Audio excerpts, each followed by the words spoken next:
Hey everybody, welcome to DBS Films Podcast. My name is Kellen. With me as always, my brother Brendan, and together we make movies with DBS Films. Today, we are going to continue our series and going over tips in filmmaking, specifically looking at the production process. So this first episode is going to highlight the mindset, overall opinion, and kind of approach you should have when taking on the production of a feature film. Then in the next episode, part two, we're going to try and get a little bit more tactical, give you guys little tips and tidbits that you can use to help improve that production process for you. As always, be sure to check out our links online. The place to find us is going to be our Discord channel, because that is where we can work with our fans and where we can cast our fans. So if you've ever wanted to be on these projects, get more in detailed insights, all you have to do, go ahead, take a look online and join us there. So, production, I think, as we kind of mentioned in pre-production, when filmmakers typically look at the process, I think the biggest focus is on production, but I think it's for the wrong reasons. I think they kind of have, this idea that, well, we'll figure it out on set, or we'll do it on set, or, that's the most important part. Production gets the most attention, and it obviously should, because it is one of the most critical parts of the filmmaking process. And it's also something where, I think it's the most glamorous part in a lot of people's minds, being on set, the commotion, the action. That's what you think of when you think of filmmaking. In reality, I think production is really the most stressful and shortest process, but it's also the one that, really you want to be set up for production and just ensure it goes smoothly, more so than just enjoying it or embracing the production process. Our goal is really just making it so it works and we get a finished product done. So, I think our mindset is we're pretty, stressed over the idea of going into production because we know just how much can go wrong. Yeah, and I've talked about this before. I think that, the way I look at it, the way and the amount of time that I put into pre-production, my whole goal is that if something happens to me on set, if I cannot direct this movie, that the movie can still be completed, that somehow the actors can work together.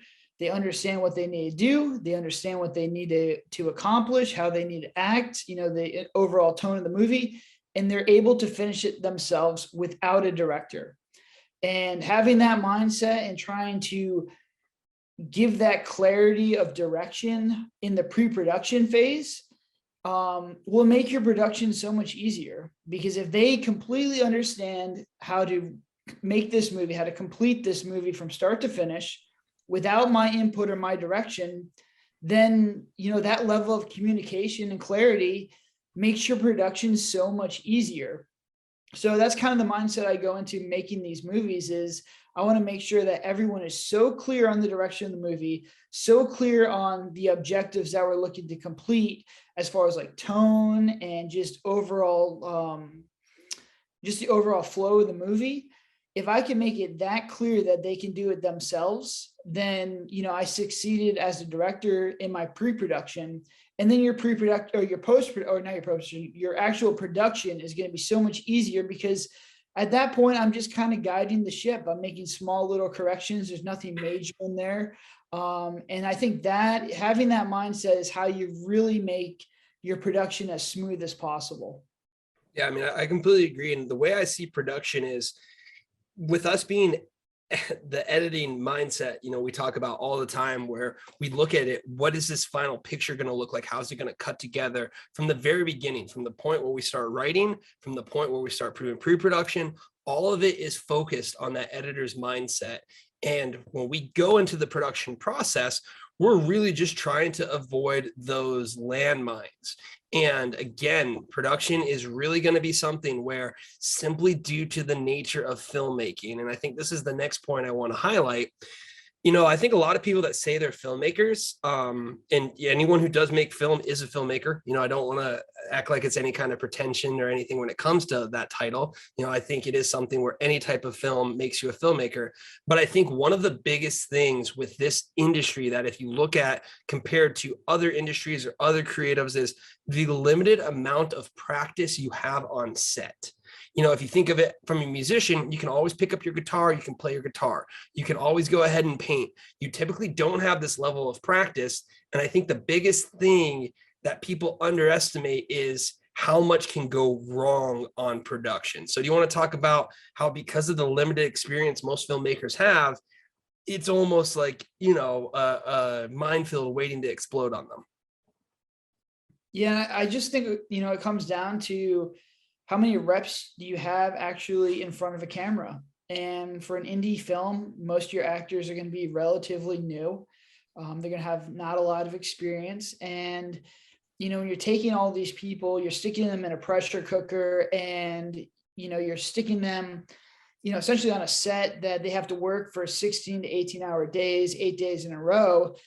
It's very difficult for them to, mold and mesh together for the entire, time of filming. So, I mean, that's just the actors. And then you have your crew, your DP probably, doesn't have a lot of reps behind them, doesn't have a lot of film experience behind them. If you're an indie, you're doing an indie movie, a lot of times, a lot of these people have a lot of short experience. So they may have done a lot of shorts. A short is a completely different beast than a feature. I wouldn't even consider them anything close, just because of how much you have to actually do. In a short, I can make an 8-minute short and be completely relaxed and, be able to really, set up my lighting, be able to get the shots that I wanted. And I can do that all in an 8-hour period. On a feature film, it's so much quicker, it's so much faster, and that time deadline is always pushing down on you. You start to get behind, and it's just such a different beast than a short.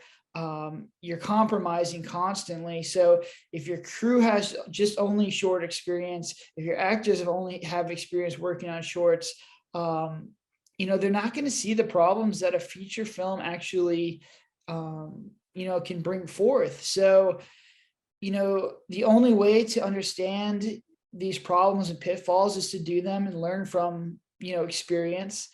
But you just have to keep that in mind, especially if you're working with a younger crew or, fresh actors. You're not going to have the experience and knowledge that you get from some higher budget sets, because those people are just going to demand more money. That's going to be out of your budget range as an indie filmmaker. Exactly. And I think, one of the biggest mindsets I want to stress on this is because of that inexperience that everyone has. I mean, if you looked at us on our first few movies, we had no clue what we were doing. We were kind of walking around. And again, we assembled a team, and the team, they did a great job. We have finished features, but they were still learning as well too.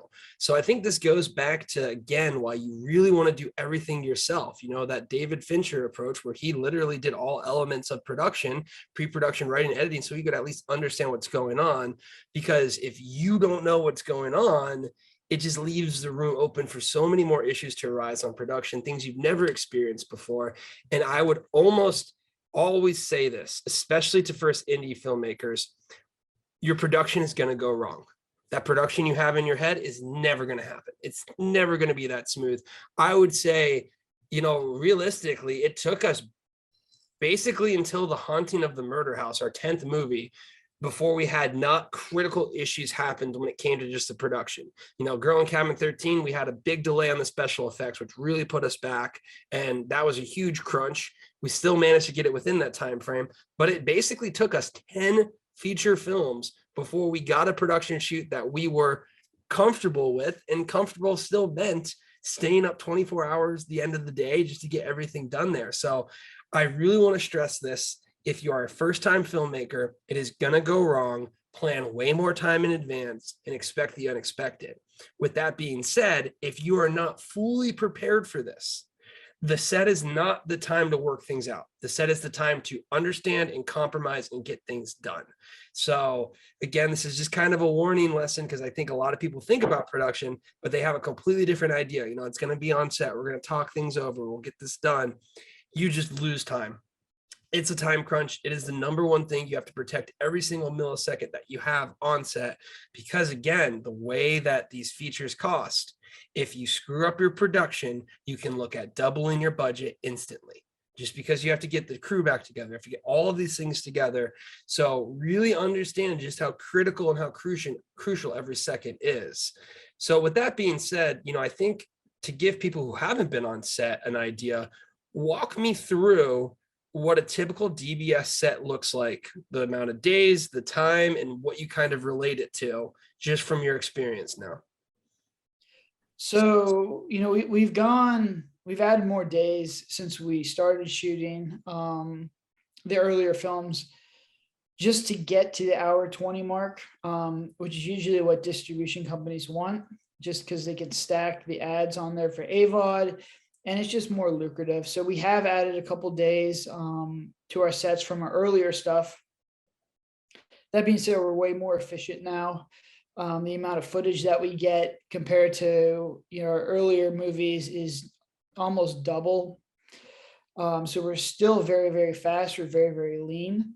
But our typical shoots are about 8 days. And we start shooting, start to finish, essentially day one.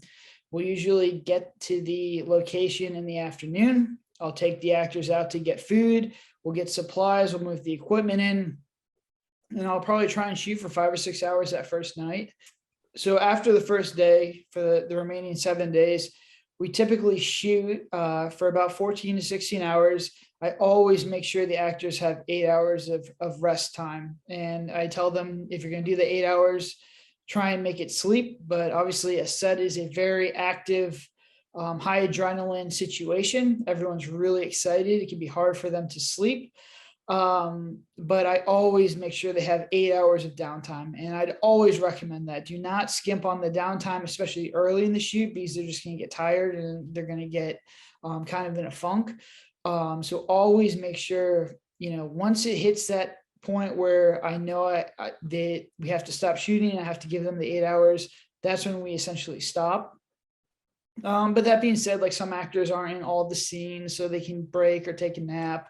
We kind of segment the script now, so they're kind of broken up into little groups, so I could work with one actor and the rest could sleep. We've done that multiple times and it works out pretty well.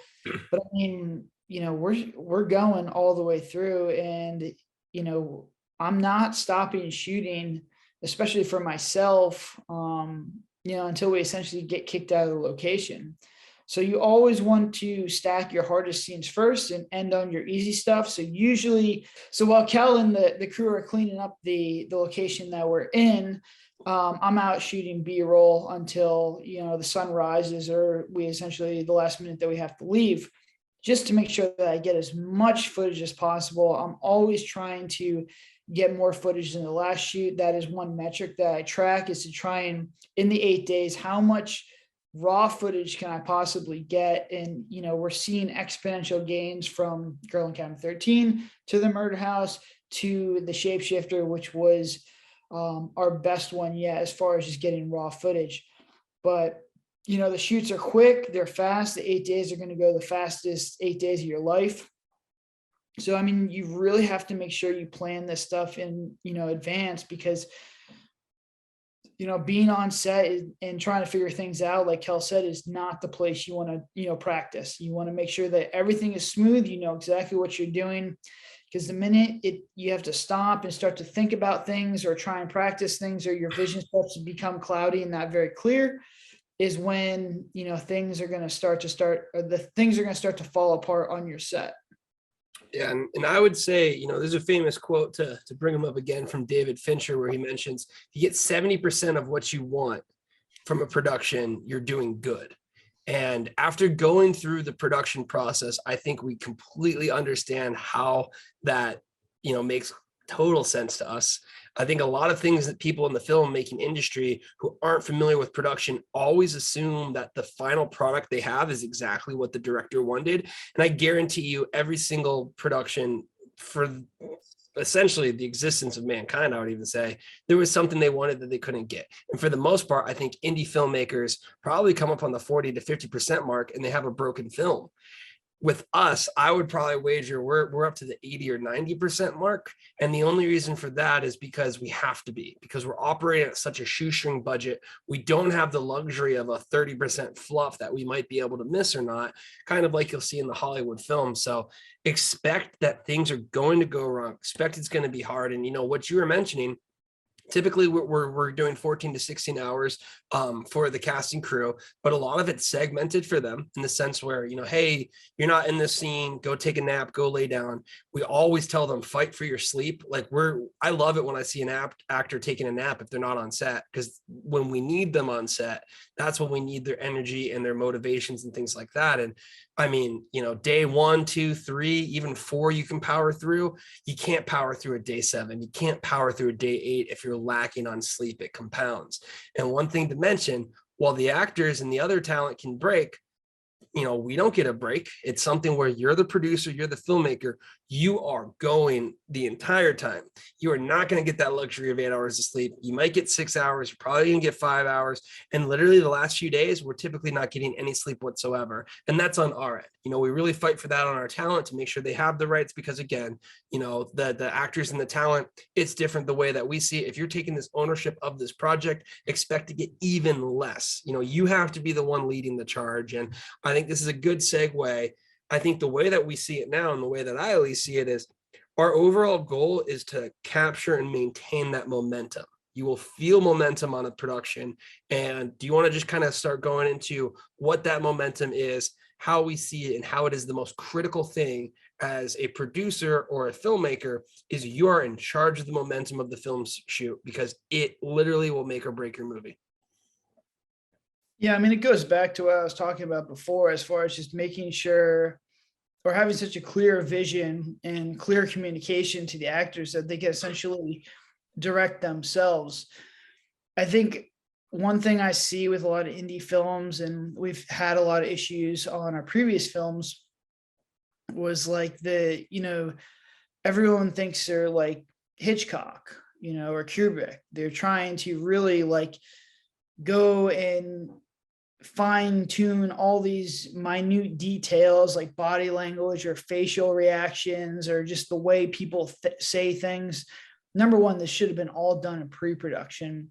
And number two, you just don't have the time to really go and sit down and really like hone all this stuff out with these actors. If you start to micromanage your actors, they're going to get upset. They're going to get frustrated. And you're going to waste an absolute ton of time. So, how I direct now is I almost just look for momentum. And what I mean by momentum is I want to get both actors relaxed and comfortable with each other, and you'll feel it. The whole set will kind of liven up, and you start to feel like you're getting really good takes, and everyone's kind of in a groove, in a rhythm. And so my job is to get the actors to that point, because it is a skill to get them to that level. You have to make them comfortable. You have to kind of work with them a little bit to just, get a little confidence going. But once they're there, I kind of let them go. And I want to just run through as many scenes, as many sequences as we possibly can, because once you have momentum, my job is to continually push them until, obviously we have to either break for the night for some food or drinks, or we have to reset something up. But the longer you can keep that momentum, that's when you really make a ton of progress. And I think we did a really good job in the Shapeshifter movie of capturing that momentum and running through an absolute ton of scenes and sequences. Because I remember, I think it was like day 4 or 5, we had an absolute ton of stuff to do. It was probably one of the better days in DBS history. And they weren't very hard scenes or sequences, but we captured that momentum, and we probably knocked out 15 or 16 pages of that script, just because the actors got in a groove, they got in a rhythm, they were comfortable with me, and we just kind of let them run, and we just knocked out an immense amount of that script. But that's a testament to the actors. I mean, they did such a good job. They're able to keep that momentum, and they're able to keep going. And they were probably tired. They were probably hungry. And, we had small breaks in there. But for the most part, that was probably one of the only days that I can remember where we captured the momentum early in the morning, and we kept it going all the way through till late at night. And it really is something that's super critical. Don't expect, as a first-time indie filmmaker, to even come close to the production that we have now, because of the experience we hold. Also, that team, they were actors we worked with before. They were already comfortable. So there's a lot that goes into it. And I think before we move on, I want to just kind of give you a comparison. The Invited, I'll never forget The Invited, because it was a grandiose idea we never should have bit off. And I think, honestly, in my opinion, The Invited is the closest to what I typically see in the indie film community. You'll come up with an idea that's a lot harder to execute. You simply don't know it's that hard to execute. You just think, hey, we'll get this, it'll be great. And the point I'm going back to is the first day that I was on set for The Invited, we had a shot of our main actor waking up and getting out of bed and going down the stairs and out the door. That was like the first scene. And I think that scene took us 3 hours, maybe 4, maybe even longer. I can't remember there.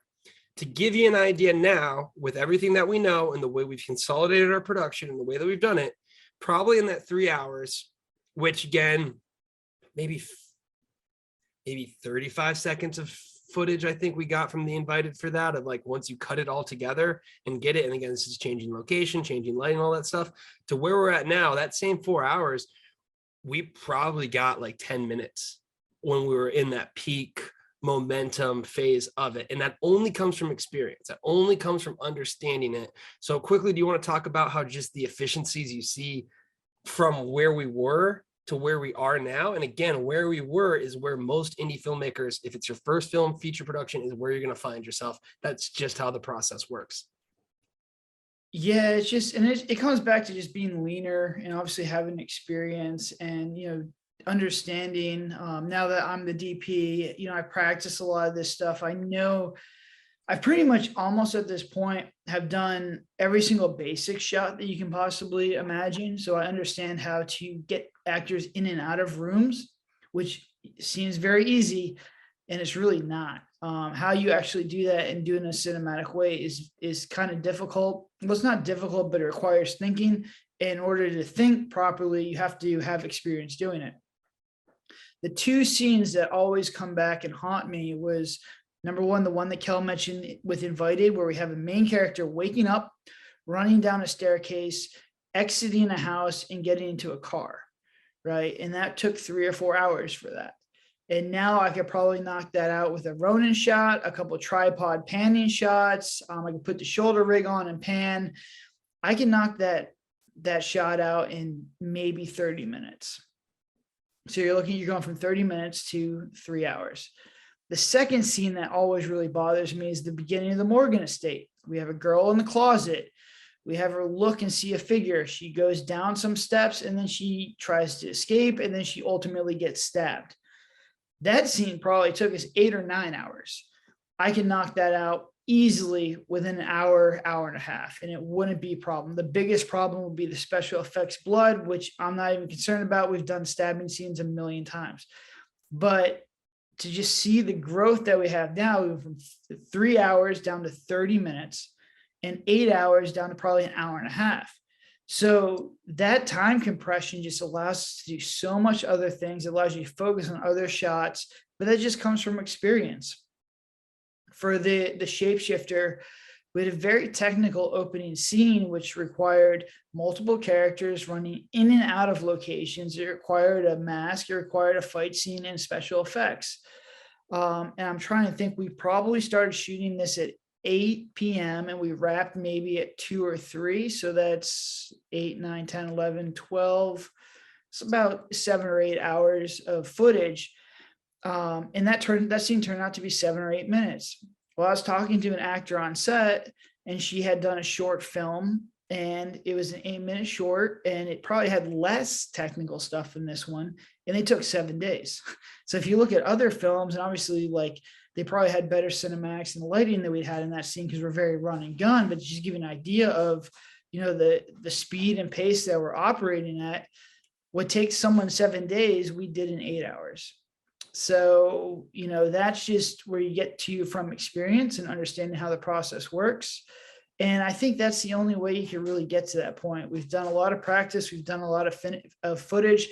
And not only have we shot footage, we've uploaded footage to different platforms so we can get to see the final product. If you're just shooting raw footage and you're not actually editing it together, you're not doing color correction, you're not finally uploading it, it's not going to be as valuable, because I can sit here and practice as much as I wanted to, but if I'm not, taking that thing to the finish line, then, it's really not as valuable, as a skill. And, that experience only comes through when you do a final upload. Yeah, and I think that's something I just want to highlight as critical. Like, do not expect to even come close to the level of production you can have if you don't have the experience. Because again, like just looking at what we did know, what we didn't know. I think one tip I do want to offer, and I think this is something that I see a lot in the indie filmmaking. I'm curious to get your opinion on this. I think people compare themselves to Hollywood way too much. I think they need to have a lot of people on set. They think they need to have all of this stuff. And one of the biggest ones I'll point back to is lighting. I mean, that lighting was the biggest issue for getting them out of the house. And what it was is someone saying the lighting's not right. The lighting's not right. It's not here. It's not there. And I honestly, I think it really is a personal opinion. I think there's bad lighting in the sense that your character's not lit. But man, the amount of times we spent getting these industrial sized lights to kind of get working, and how we're doing it, and people are like, oh, move it this way, move it that way. I mean, right now we kind of have it where we know what the lighting we like is, and we can set it up incredibly quickly.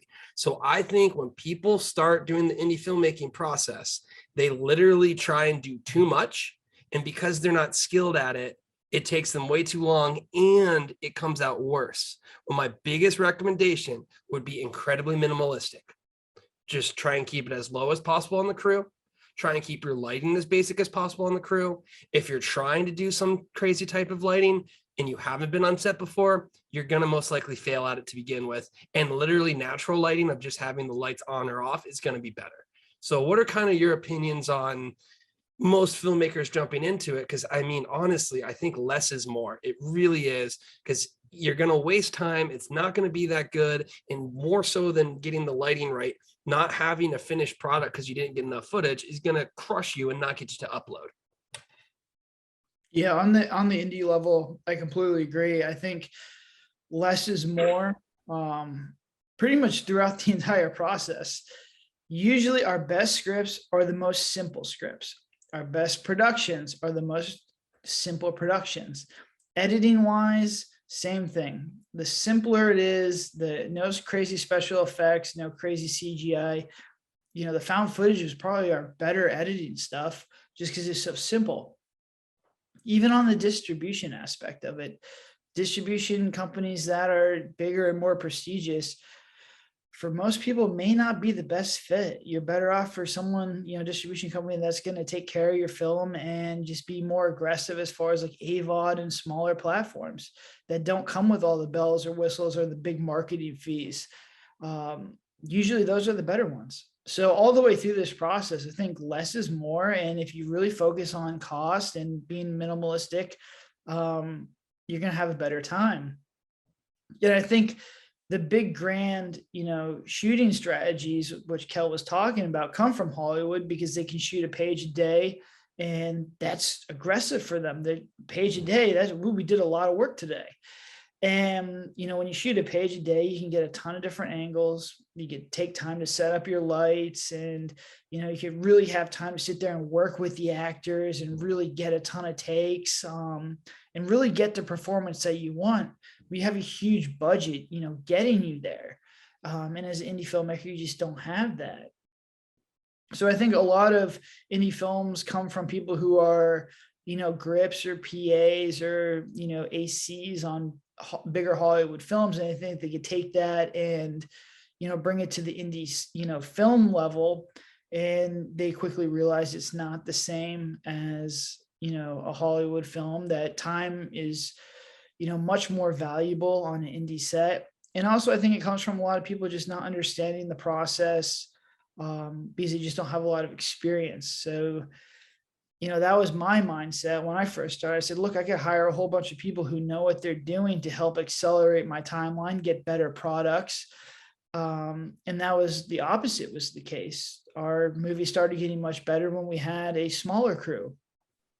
So, obviously, as far as like lightings and, setting up sets, I try and go as fast as possible, but I still understand, like, I get the lighting that I want. Now we're very fortunate to make horror movies. So obviously minimalistic lighting is even better. You want dark, atmospheric lighting. and you don't need the bright romance lighting that you see in other movies.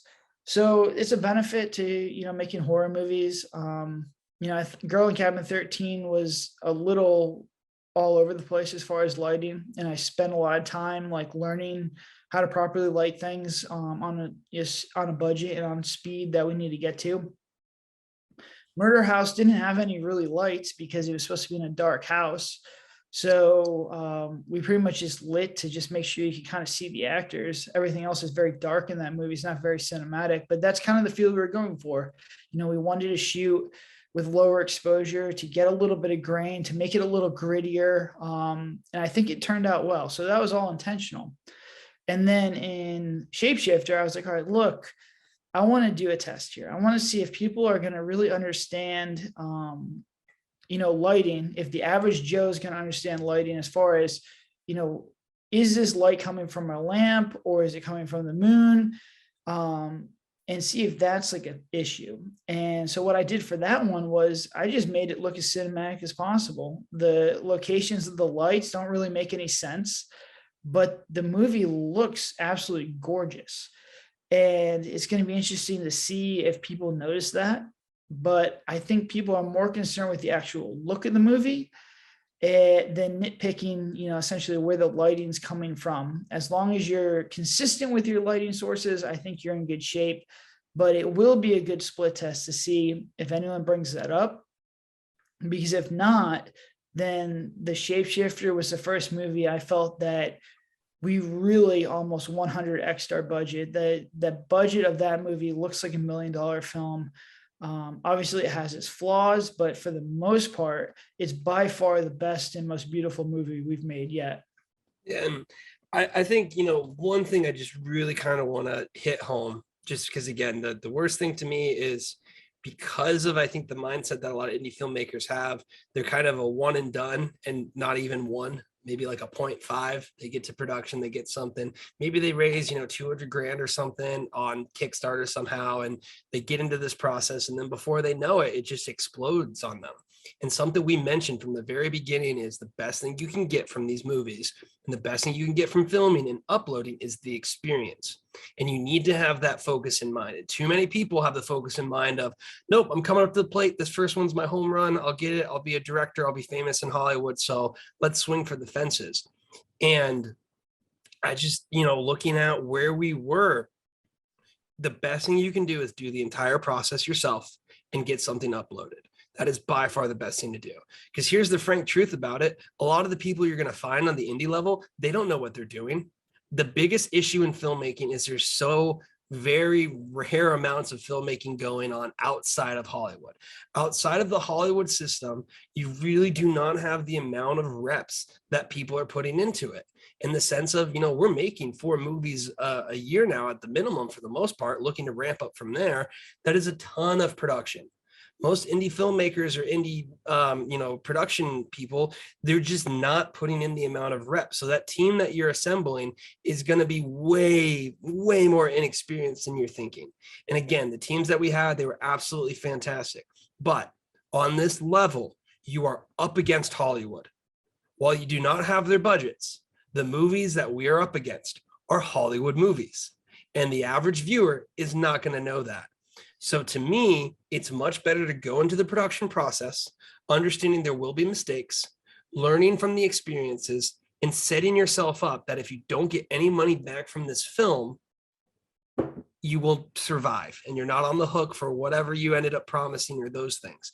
And I just really wanted to instill this again, because again, I think production is where these dreams explode on an indie filmmaker. So do you want to briefly talk about real quick how you're up against Hollywood, but you're not Hollywood, and that why the best thing is to temper your expectations, making production as smooth as possible for you, and just surviving to make another film, and how critical that is in your filmmaking process?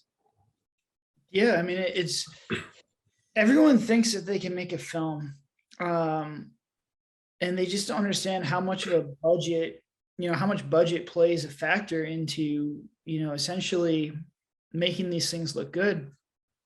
If you were to poll your friends and family and ask them what the cheapest movie they've seen, they're not going to list you a movie that's under $1 million.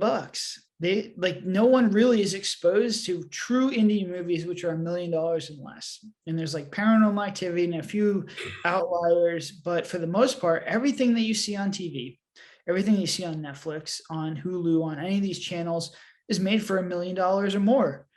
So for you to come in there as an indie filmmaker and say, look, I got a $20,000, $30,000 budget. I'm going to compete with these $1 million feature films. That's like going in the ring against like Conor McGregor and you have no fighting experience. You don't have a shot. It's just almost impossible. And, even at our experience level, I'm actively trying to figure out ways to cheat our looks, to cheat our camera motion, to cheat, our actors to try and get really good performances so we can compete with these $1 million films. And it's extremely, extremely difficult.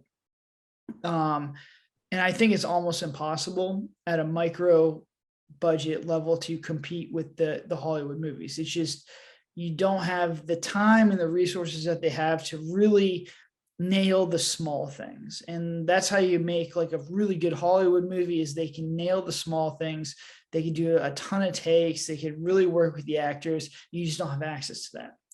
Now, that being said, I think you need to just lower your expectations and, compete at your level, which is just trying to get your money back. And I think that's like the biggest thing that you should be competing with. Forget trying to get, 90% Rotten Tomatoes and, having this huge blockbuster movie. Just try and make your money back and, learn and just develop and work on the next one. So I think all these filmmakers, they're trying to take their $20,000, $30,000 movies and have it become the next huge blockbuster. I think the odds, you can do it, but man, the odds are so stacked against you.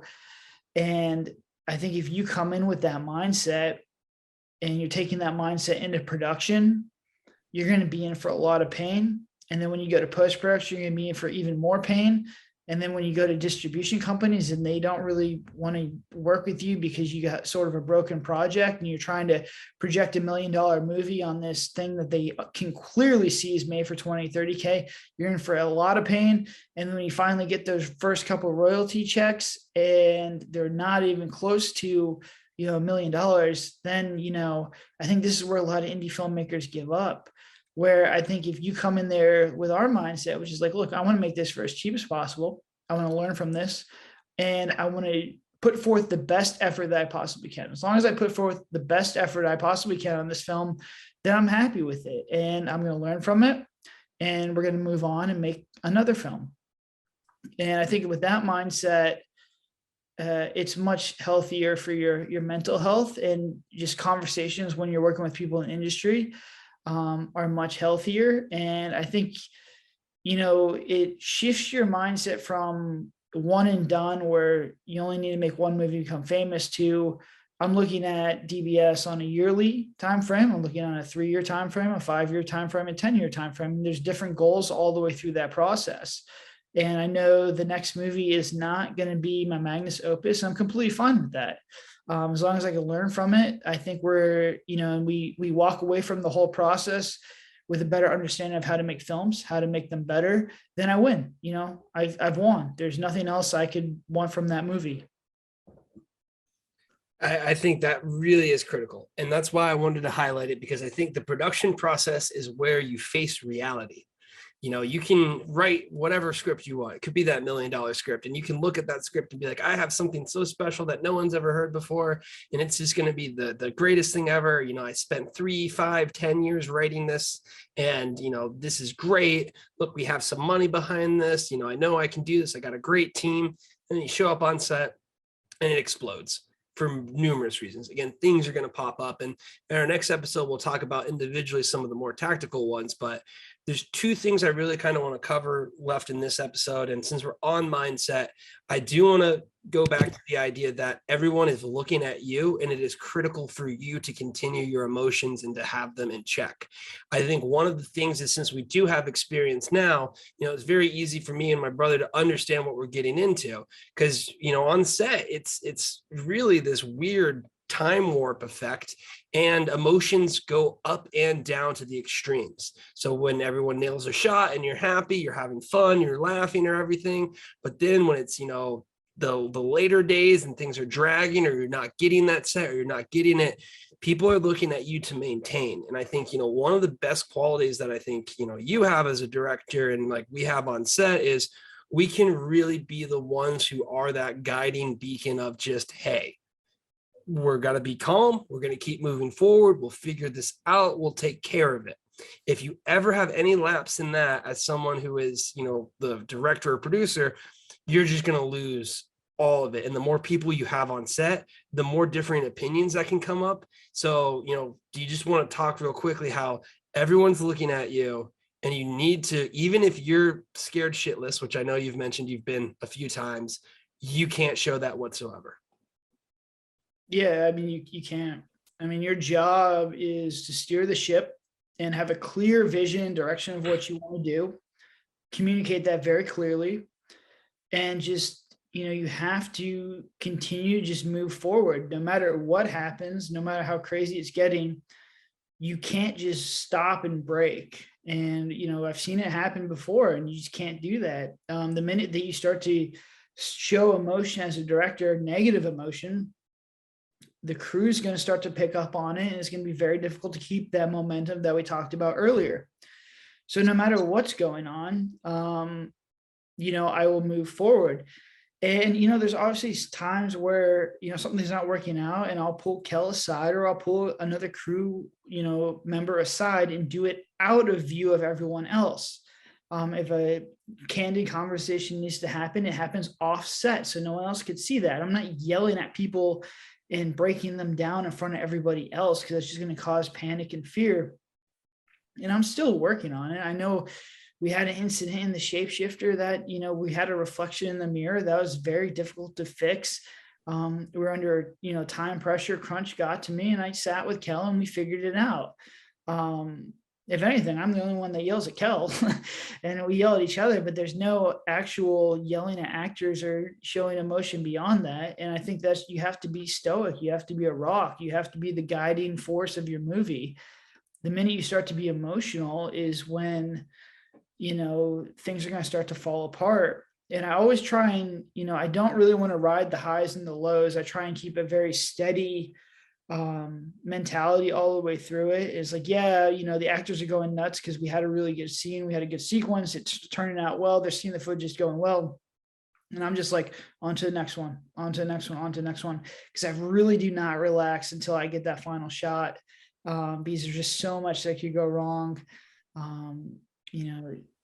The sets are just so fragile that I really cannot relax until, we're essentially driving home from the shoot. Yeah, and I think that's a good thing that you brought up. And I think it's really important, again, if you can have a crew that you work with consistently, because I do think one of the benefits, that me and my brother have of working together is, there were those moments where like we run into a pickle and it's like, this is something critical. And I mean, I had times where like I brought you aside on Shapeshifter. I was like, dude, we have to pick up the pace. Like you're pushing these shots back, you're pushing these shots back. And it's not like, I go in there and I'm like, Brendan, what are you doing? Like we're 10 pages behind. Like, you keep pushing that stuff here. I bring Brendan aside. I say, hey man, like, are we good? Brendan was like, yeah, I'm good. I'm like, all right, we'll see. And, he proved me wrong on that one, which is great to see. But we have those elements where when we are able to communicate with one another, and I mean, even for the mirror one, it was basically me and him like, no, it doesn't work here, it works here. But we know that we can communicate with each other like that. We never communicate with someone outside of that, just because, again, we know it's both coming from the passion of us wanting to have this final product, and having someone on set like that is super critical. So I would try and recommend, again, we're never going to have that type of emotion go to any other staff member that's not, us, because again, we understand what's going on and the seriousness of it. But it's critical for you as working with someone that you never really let that show. So that's one of the most important parts ever is just, if things are going wrong, you can't be the one pointing out that things are going wrong. It's only going to make it. And when things are going right, it's very easy on set to let's crack another joke, or, this is really funny, or let's do this. So in those fun times, you basically have to still be the person to dampen that. So you are the one controlling those mood swings as you kind of progress through the set. And the last thing I really want to talk about is, the production bell curve. And what I really feel like the bell curve looks like is it works with actors, it works for everyone on set. You just kind of get into the groove of it. And basically, you warm up, you kind of hit your peak, and then you just get exhausted, you get tired, and you kind of come down there. Do you want to talk about the bell curve of what you see when it comes to just the acting, people getting used to each other? And then we can hop into how you set your production up to maximize with that bell curve, how you start with easy things, you nail your hard things, and then you kind of come down. Yeah, I think one of the most important realizations is about the bell curve, because it really helped me schedule these movies in properly. And so just the bell curve is, when you first start day one, the actors are going to be nervous. They're going to be uncomfortable with each other. They're just meeting these other actors for the first time outside of like a table read. There's a lot of pressure with a lot of high price gear. Even though we run the small set, still a lot of people, watching you perform, and it's difficult for me to get out of a car after driving to a location. And I'm already like in full business mode. I'm, getting everything ready to go. And I'm like, all right, ready, 3, 2, 1, and act. It's very difficult as an actor to hop into that situation. So it does take them a little bit to warm up. Some of our, day one stuff is a little rough. So I've learned to, start them off with something very easy. Not a lot of dialogue stuff. If I could get them, to run around a little bit, to get a little adrenaline going, it kind of loosens them up. So I do a lot of montage stuff, or just basic dialogue stuff that if it doesn't turn out well, we could reshoot it and pick it up later. And that's usually what I recommend for like the first day. And I'm, me as a director and the DP, I'm also getting warmed up. I'm still nervous. I've been nervous for the past 72 hours before this thing started. My cinematic, it takes me a while to get into a groove as a DP. Usually my best stuff is towards the end of the movie. So, it takes me a little bit to, just get myself going. And so my recommendation is to, start with the easy stuff on day one. So day 2, 3, and 4 are going to be your best days. Now, this is on an 8-day shoot schedule. I haven't gone beyond that, so I don't know. 2, 3, and 4 are when everyone is, excited. The nerves have gone down a little bit. They're more comfortable with the production. This is when you really want to put your hard stuff in the movie. This is heavy dialogue stuff. This should be your intro, your climax, any high intensity scenes, anything that's very technical wise, as far as like shooting it, should be done on these days. Pretty much all your very, very, very difficult stuff should be done on day 2, 3, and 4. And I know you don't want to do this, because this is how, essentially I schedule my movies before Girl on Camera 13. I always save the hardest stuff for last, because you kind of want to push it off. You don't want to start with the hardest stuff. You're not very confident in yourself, and you don't want to start with the hard stuff. And that's a grave mistake. You will find yourself in a lot of pain. We found ourselves in a lot of pain. And the minute that I started putting the hard stuff first, everything was much easier. The Shapeshifter movie was just absolutely phenomenally beautiful as far as scheduling it, because this is what we did. Because when you hit day 5, 6, 7, and 8, people are starting to get tired. They're getting mentally tired. They're getting physically tired, and their performances are going to start to slack. Their brain is going to start to say, hey, listen, just try and find the easiest way out of this situation, get out of this situation. You'll never have to see these people again, and I can just leave. I get my paycheck and I can leave. And that's not the fault to any of the actors or anything. My brain's telling me that too. It's like, hey, dude, you've been carrying this camera around for 18 hours a day for the last 5 or 6 days. Why don't you just, phone in and take it easy? Like, just get this scene real quick and then, finish this movie. It doesn't need to be very good. You can just upload it and move on to the next one. And that's what my brain's telling me. And you have to constantly fight it. So if I'm fighting that, I know the actors in my crew are fighting that as well. So, having the hard scene stacked first, and then moving from hard to medium difficulty to easy difficulty, you're kind of, walking downhill, or running downhill in our case.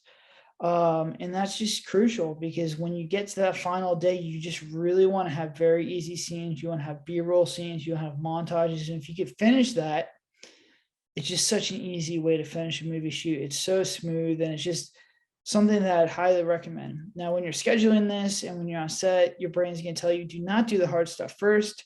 I want to build up and build that momentum up first. Build your momentum up on day one and then make the jump, because it's much easier to make the jump on day 2, 3, and 4 than it is on day 7 and 8, especially if you didn't do your pre-production properly and you're trying to figure out how to actually do these scenes. At that point, you're not going to get a movie done. So that's how I schedule now. My experience is night and day to what we did with the first date. It's much easier and it's so much less stressful. And I would highly recommend, if there's anything you're going to take away from this podcast, is this is how you should possibly schedule your movies. Yeah, I mean, honestly, it's such critical, and like it's something that's so apparent in all the movies when we look back now. And I mean, just to kind of highlight it, like when you're on set as an actor and it's the first time you're doing it, if you're doing the heavy dialogue stuff right away and you screw up your line and the director says cut, you feel bad. So you're kind of throwing people into those environments and you want to warm them up in those first few days. But then from there, as you said, I mean, day 2, we jumped full into it. I mean, we were like, we're going to knock out the intro and we're going to knock out the climax. And the next day, we're going to knock out the torch climax and we're going to get everyone out in there. And then the final day, we have all the action stuff and we're done. And what ends up happening is the confidence boost of seeing those. And again, we have the on-site editor and myself are tremendous, knowing that we just put the dots together. And that one day that you're talking about, where we had like a record amount of filming, the entire time we were saying that, and I was being the, Debbie Downer of like, hey man, we got all these scenes to do. What are you doing? What are you doing? Brendan just kept saying, we got easy stuff. It's easy stuff. It's easy stuff. It's easy stuff. And sure enough, the team was tired. The team was, exhausted. And if you look back at all of our movies, I can point to you the scenes where the actors are tired. You can see it. They have bags under their eyes. Like they're physically, mentally exhausted. Because again, this is a tough shoot for anyone. We're feeling it as well too. And you can point directly to it. And because we structured with this bell curve so much in mind, we were able to crush those scenes. The morale was high the entire time because the whole time we're filming, Brendan's mentioning it's just easy from here on. It's just easy from here on. And we're able to do that. We're able to show the team, hey, we did this. On the other end, one of the most worrying things you can ever have is, okay, well, we have the finale. Okay, well, we have this. So much so that a lot of times, if you look at our finales, we had to do pickups. We rushed it. It was done, in and out, and done. And so real quick, just to touch on the bell curve, do you want to talk about what happens when you don't follow this? Because there's a lot of movies. I mean, Invited, we had to do a pickup for the finale. We had to do a lot of stuff that cost us more money, could potentially derail the movie and just destroy it. So you saying this is one of the most important things. Do you want to just highlight real quickly? Because I completely agree. If you do not respect this bell curve and you schedule it wrong, you're going to miss critical elements of your movie and you will not be able to have a finished product you can upload without pickups. Yeah, I mean, go back and look at our movies. Go look at The Invited, go look at The Morgan Estate, and go look at The Devil in the Room. All 3 of those movies, we saved the climax for last, and the climax, I think, suffers. And it may not be completely apparent at first, because we probably did climax pickups for all 3 of those movies. Actually, I am 100% we did climax pickups for all 3 of those movies. And that cost us a lot of time and money. I know to go back to that Morgan Estate house added 20% to our budget to get everyone back out there, to get all the equipment back out there, and to shoot for 1 extra day added 20% to the budget. And that's just unacceptable. And that would have been completely solved if we would have just stacked the hardest stuff first and, followed this scheduling outline that I just mentioned before. But we didn't know that because we didn't have the experience. And your natural instinct is going to be to save the stuff, till last that you don't know how to do or you don't feel comfortable with, because you don't want to, start that film and have something that's not very good. But if that's your feeling, then you failed in pre-production. That's just it. You failed in pre-production. You should always go into a shoot, and no matter what order you put those scenes in, you should always feel comfortable that you're able to do and complete them. If you're having to ask yourself, how do I do this? Failed in pre-production. And that's just the bottom line. And I think that two reasons why, a lot of these movies just end up in the void or never get released is failure in pre-production and then failure in scheduling. And I think that, just understanding how to do two of those things will save you a lot of heartache and just exponentially increase your odds of actually having a finished product. I really can't agree more. I mean, honestly, it is something where you see that so clearly once you have experience and what the major issues are. And if you guys can follow that mindset we outlined here, specifically the bell curve as well, you're going to have tremendous amounts of success. And if we can help out one indie filmmaker from avoiding the void and just, giving up on this, I honestly think it would make me happy to no end, because it's tough. I mean, this is one of the hardest industries out there, and I have nothing but respect for anyone who's going out there to try and make their dream come true. So, hopefully that will kind of give you guys an overall mindset. Next episode, we are going to hop into more tactical information about how to maintain momentum, how to schedule on the bell curve. All of those things are really going to hopefully give you some more ideas on what you can do to make sure that your movie gets through the production process and smoothly into the post-production and editing. So with that being said, be sure to go ahead, take a look at our links online, join our Discord community and all of those fun things. But until we see you again, have a good one.